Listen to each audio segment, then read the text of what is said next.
بسم اللہ الرحمن الرحیم نحمده ونصلی علی رسوله الکریم اما بعد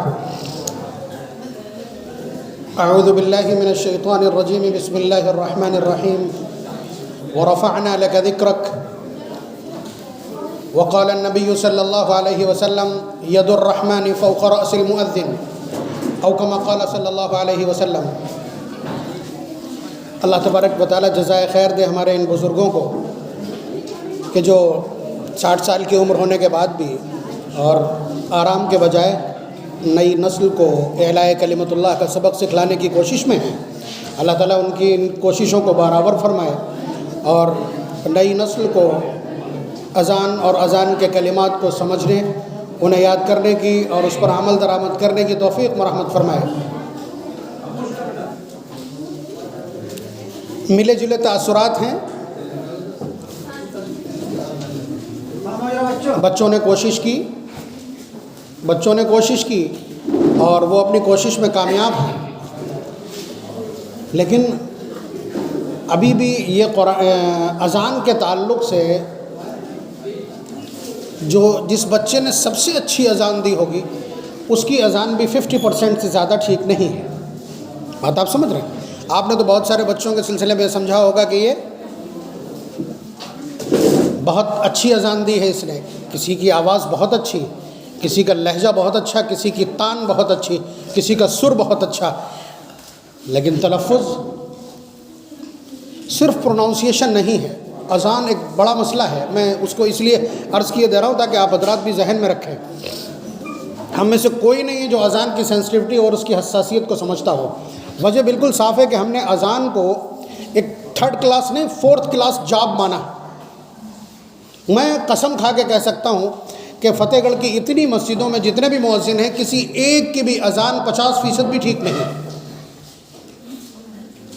آپ یہ کہیں گے کہ آپ کو تو انتہا پسندی سوار رہتی ہے، لیکن ایسا نہیں ہے۔ اللہ اکبر،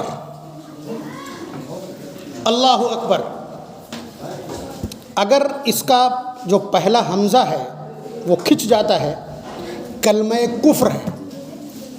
جائز اور ناجائز کا مسئلہ نہیں ہے، کلمہ کفر ہے۔ اگر کوئی اللہ اکبر کہتا ہے تو یہ کفریہ کلمہ۔ پارہ نمبر 19 کی آخری لائن ہے اللہ خیر عما یشرکون، استفہام انکاری ہے۔ یہ اصل میں پتہ نہیں انگریزی میں کیا کہلاتا ہے، افرمیٹیو انٹروگیٹو کہلاتا ہے، سوالیہ نشان ہے۔ اللہ خیر عما یشرکون یا اللہ اکبر کا مطلب کیا اللہ سب سے بڑا ہے؟ اب بتائیے ایک مومن یہ سوال کر سکتا ہے؟ باہر ہو جائے گا۔ اسی طرح سے ہا کا اگر ہا کھینچے گا، اللہ کا ہا کھینچے گا تو وہاں ایک لفظ پیدا ہو جائے گا۔ اللہ اکبر اگر کہیں گے تو ہا کے بعد آپ کو واو لکھنا پڑے گا جو غلط ہوگا۔ اکبر کا الف کھینچے گا تب بھی ناجائز ہے۔ اکبار کا با کھینچے گا، اس کے معنی الگ ہو جائیں گے، طبلے اور سارنگی کے معنی۔ اللہ تبارک و تعالیٰ کو آپ طبلہ اور سارنگی قرار دے دیں گے۔ تو آپ اندازہ کیجئے کہ ایک لفظ اللہ اکبر، اس میں کچھ کھنچے گا تو کچھ ہو جائے گا، کچھ کھنچے گا تو کچھ ہوگا، کچھ کھنچے گا تو کچھ ہوگا۔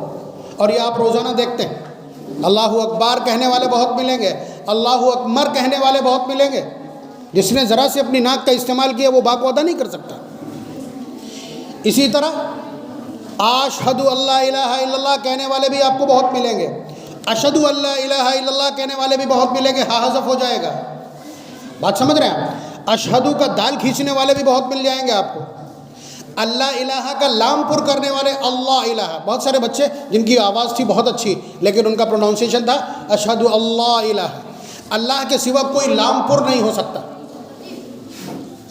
بات سمجھ رہے ہیں آپ؟ اشہد ان محمد الرسول اللہ، ایک بچے نے پڑھا اشہد ان محمد الرسول اللہ، اور یہ عام طور سے آپ دیکھ سکتے ہیں ناجائز امر ہے۔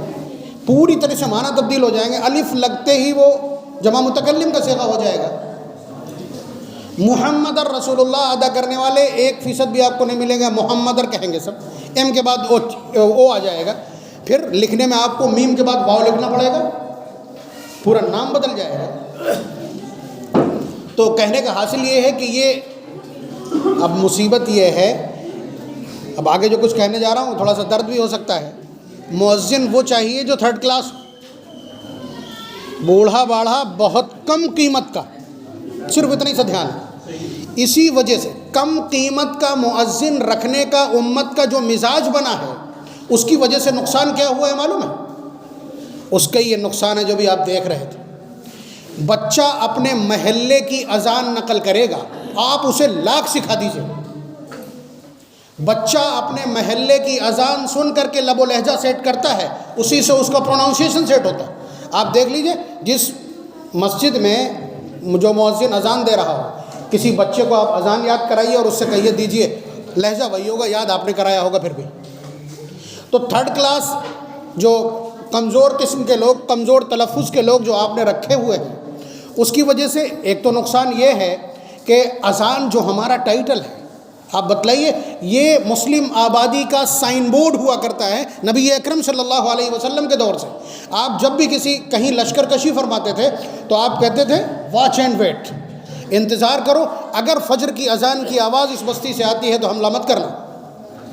یہ اصول ہے جناب محمد الرسول اللہ صلی اللہ علیہ وسلم کا، جو جنگ کے میدان میں اور جنگ کے اصولوں میں باقاعدہ منضبط ہے۔ تو یہ ہمارا ٹائٹل، ہماری پہچان تھا۔ اس کا ایک نقصان یہ ہے کہ ہمارے بچوں نے غلط تلفظ سیکھ لیا ہے۔ اس کے ساتھ ساتھ یہ ایک تھرڈ کلاس جاب ہو گئی۔ حالات یہ ہیں کہ اگر مؤذن موجود نہ ہو تو امام اذان دینے کو عار محسوس کرتا ہے۔ بہت باریک بات کہہ رہا ہوں، ائمہ تشریف رکھتے ہیں۔ امام یہ سمجھتا ہے کہ میری جاب اس سے بڑی ہے، میں وہ چھوٹی والی تھرڈ کلاس نیچے والی جاب کیوں کروں گا؟ جبکہ آپ یہ سمجھ لیجئے یہ امامت کے برابر اور امامت کے پیرالل جاب ہے، لیکن اس کو ہمارے رویے نے دو کوڑی کا کیا ہے نا، اس کو دو کوڑی کا کیا۔ آپ جو فضائل دیکھنے جائیں گے اذان کے، آپ بتائیے آج کی بدماشی یا آج کی طاقت یا آج کا عروج صرف اس بات پر کہ آپ کے پیچھے ہاتھ کس کا ہے۔ ایم ایل اے صاحب کا ہاتھ ہے تو اسی درجے کے آپ گنڈے ہیں، آپ کے اوپر ایم پی صاحب کا ہاتھ ہے تو آپ کا اسٹیٹس اور اونچا ہے، اور اگر کہیں کسی منتری نے ہاتھ رکھ دیا تو آپ بہت اونچے۔ الفاظ دیکھیے گا روایت کے، نبی اکرم صلی اللہ علیہ وسلم کے الفاظ، ید الرحمن فوق رأس المؤذن، مؤذن کے سر پر اللہ تبارک و تعالیٰ کا ہاتھ، اس کے سوا کوئی ترجمہ نہیں ہے اس کا۔ اور اللہ تبارک و تعالیٰ نے اس لیے کہ انہوں نے اللہ کے کلمے کو، اللہ کے نام کو، اللہ کی وحدانیت کو بہت بلند کیا تھا، اللہ تبارک و تعالیٰ ایسا سسٹم بنا دیں گے میدان محشر میں کہ تمام لوگ، کوئی 6 فٹ کوئی 120 فٹ، 120 فٹ سے لے کر کے اور یہ 4 فٹ تک کے لوگ ہیں، لیکن مؤذنوں کے لیے اللہ تبارک و تعالیٰ کا قد کا سیٹ اپ ایسا ہے کہ ان کی گردنیں، ان المؤذنین اطول الناس اعناقا یوم القیامہ، ان کی گردنیں تھوڑی سی نکلی ہوئی ہوں گی، آپ دور سے پہچان لیں گے مؤذن ہے۔ تو یہ اتنا بڑا معاملہ تھا، چونکہ ہم لوگ ہر چیز کی پیمائش، ہمارے پاس اکلوتا پیرامیٹر ہے پیسہ، جو ارننگ کر رہا ہو جہاں سے ارننگ، جیب کاٹنے والا ہمارے نزدیک بڑا ہو سکتا ہے، ہمارے نزدیک ڈکیت بہت خوفناک ہو سکتا ہے، دہشتناک ہو سکتا ہے، رسپیکٹیبل ہو سکتا ہے، مؤذن نہیں۔ جبکہ وہ ایک بار آواز لگاتا ہے تو جتنا بھی علاقہ ہے اس علاقے کے سارے ذرات اس کے سائیڈ میں کھڑے ہو کر کے گواہی دیں گے میدان محشر میں۔ یہ نبی اکرم صلی اللہ علیہ وسلم کے الفاظ، اور وہ سارا کا سارا علاقہ اس کے لیے دعائے مغفرت کرتا ہے۔ یہ اس تناظر میں اگر ہم دیکھیں تو ان بزرگوں کی بہت بڑی محنت ہے کہ ان بچوں کو اس اعلاء کلمت اللہ کی انہوں نے پہچان دی ہے۔ اور پھر یہ سمجھ لیجئے، اگر کسی، آج حالات یہ ہے کہ مسجد میں جو لوگ موجود ہوتے ہیں، اگر اذان کی نوبت آ جائے تو اذان دینے والا کوئی نہیں ہوتا، اور دے تو بھول جاتے ہیں، جبکہ اس شخص کے باپ ہونے پر افسوس ہے جسے اذان یاد نہ ہو۔ اولاد کے پیدا ہو جانے کے بعد فرسٹ ڈیوٹی کیا ہے بتائیے؟ پہلی ڈیوٹی کیا ہے؟ پہلی ڈیوٹی بچے کے کان میں اذان کہنا ہے۔ اس کے لیے اگر مدرسے کے بچے کی ضرورت ہے، حافظ صاحب کی اور مولانا کی اور مؤذن صاحب کی ضرورت ہے، تو یہ برا اپاہجپن ہے۔ آپ کو اللہ تبارک و تعالیٰ کی بڑائی کے وہ چند کلمات یاد نہیں ہیں جو سب سے پہلے آپ کے کان میں پڑے تھے۔ اللہ تبارک و تعالیٰ ہمارے ان بزرگوں کی کوششوں کو برابر فرمائے، اور ہماری اس مس گائیڈنس کو اور ہمارے اس غلط کنسیپٹ کو اور اذان کی اس توہین کو معاف فرما کر آئندہ اذان اور اذان کہنے والوں کی تعظیم کی توفیق مرحمت فرمائے۔ وآخر دعوانا الحمد للہ رب العالمین۔